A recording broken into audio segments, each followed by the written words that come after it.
کم عبادت د الله په نسبت باندې مقبول دی او کم عبادت د الله په نسبت باندې خوښ دی.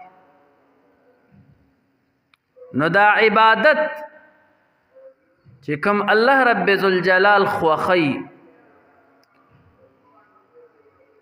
او د الله په نسبت باندې مقبول دی، کله چې په دې کې روح راشي نو الله رب ذوالجلال دغه عبادت خوښ او مقبول ګرځي.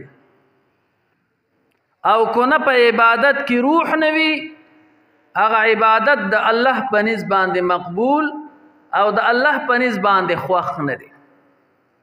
اوس د عبادت روح څه شی دی چې الله رب ذوالجلال د انسان د عبادت مقبول او خوښ ګرځي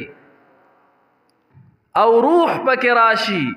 نو د عبادت روح څه شی دی حضراتو؟ د عبادت روح اخلاص دی.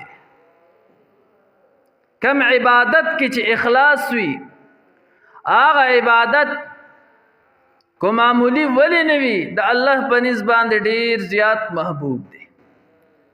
او کم عبادت او کم عمل کې چې اخلاص نه وي کو هغه لوی عمل ولی نشي. الله رب ذوالجلال هغه عبادت او ها عمل نه خوښي. په مخ د ځمکه د ټولو نه لوی عمل